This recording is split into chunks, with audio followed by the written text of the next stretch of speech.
I moved to Atlanta. I'm working in pharmaceuticals, realized can't even maneuver that. Took a job at Houston's on Lenox Road, which is like an iconic place to work. And it actually sat in the heart of the finance uh, district.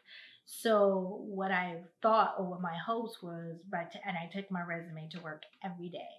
And what I believed was I would get a job. Someone will come in with a from a good company. I have my resume. They'll take it, and I'll be on my way to working in finance. One evening, I'm supposed to be getting off work. I'd actually taken a wait shift.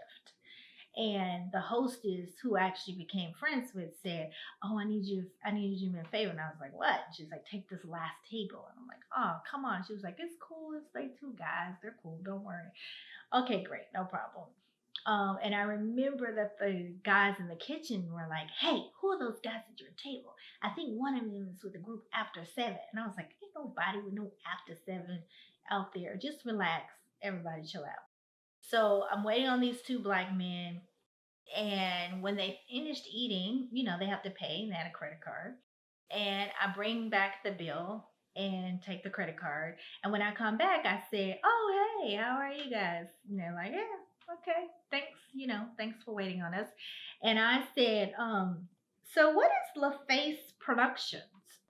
And they said, "Oh, just a little company, a little something." They said, "We just been living here, not literally, I think they said a couple of weeks or something. And we got this little company we started." And I said, "Oh, okay, that's nice. Are you guys hiring for marketing people or anything like that?" And they said, maybe. Then I said, "Oh, what's your names?" And actually, Antonio Reed paid. So I knew, "You're Antonio." And he said yes. And then the other guy said, "And I'm Kenny Evans." And I said, "Oh, it's so nice to meet you guys. Do y'all have a card? How can I get in touch with you, to apply for a job?" They leave, and then Antonio, who at the time, that's the only name I knew about him, came back into the restaurant looking for me. And then the hostess came and said, "Hey, that guy wants you." And I'm like, "What? Like, I gotta go." So then I go back to the front, and he says, "Hey," he said, "I want to invite you to a studio to meet someone." And then I was thinking, I literally didn't even know what studio was. So I had no idea what he was talking about.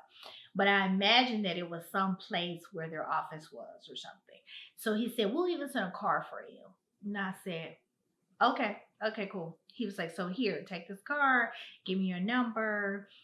We'll coordinate it this evening. You free?" And I said, "Yeah, of course. Yeah, no problem." So the car picks me up. They take me to the studio. They want me to meet this group. It's these three girls. They look like little kids. They're little girls or something. And they said, "This is a new group we're just signing. We're working with called TLC." And I said, "Oh, okay, that's cool." And their music sounded interesting or whatever. I still have no idea what's happening because I'm not in that space, and I don't understand what it is. And I'm really focused on, are these guys going to give me a job or not? With LA and Babyface and Pebbles, Daryl Simmons and KO, I guess when they first moved to Atlanta, I was it was the early '90s. So Atlanta it wasn't a big city, it wasn't a city, it wasn't popping like that.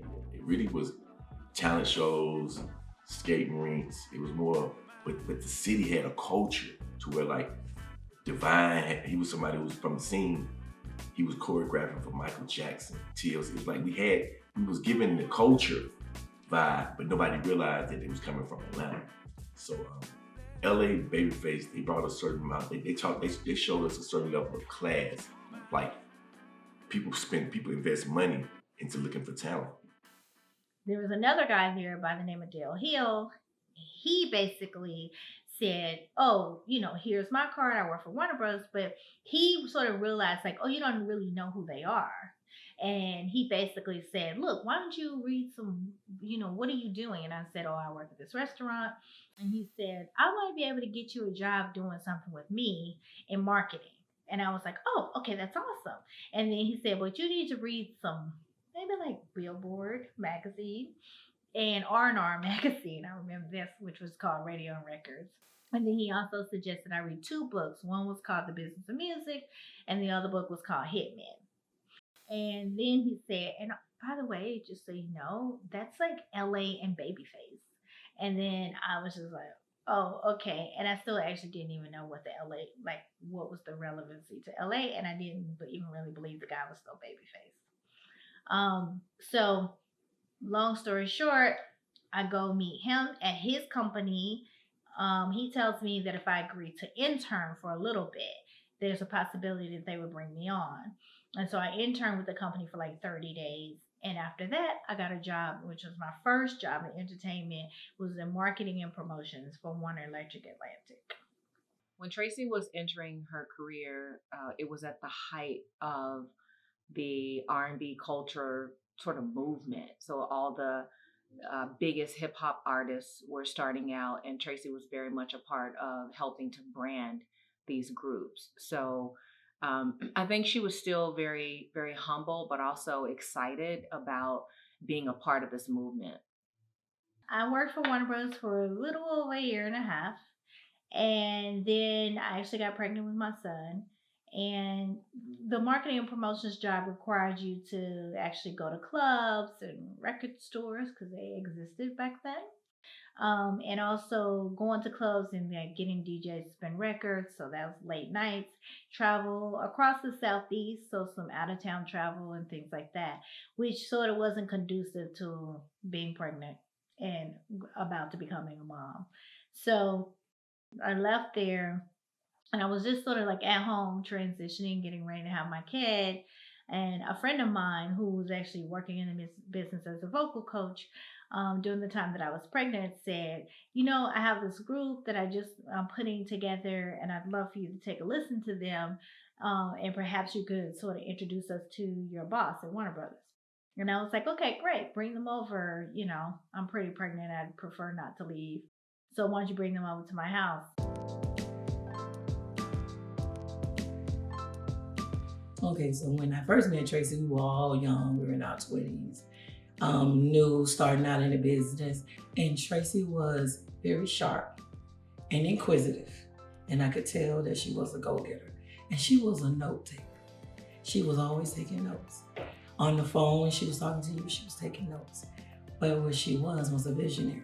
And she brought these 4 little girls. They were like, I think they were like 14 or something. And I said, oh, what are you calling them? And she was like, well, we think we're gonna call them Escape. And I was like, oh, okay. And they came and they sang, and I introduced them to my boss at Warner Brothers.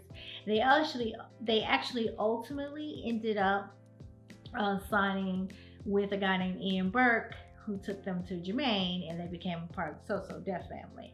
But it was just so interesting that, you know, now thinking back, it was like, oh, I'm at TLC, I'm at Escape.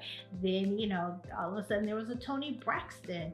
And my friend was also working, and she said, hey, you know, stop by. I'm gonna be at this rehearsal spot by your house. And I want you to check out this new kid that I'm working with. And she was like, and he's actually from Chattanooga. So I'm like, what? A kid from Chattanooga that you're working with in vocals? And I stopped by and I meet this kid with his mom, and he's like, I'm Usher, and his mother's like, I'm Janetta. And we actually realized that not only was he from Chattanooga, but he was literally from my neighborhood.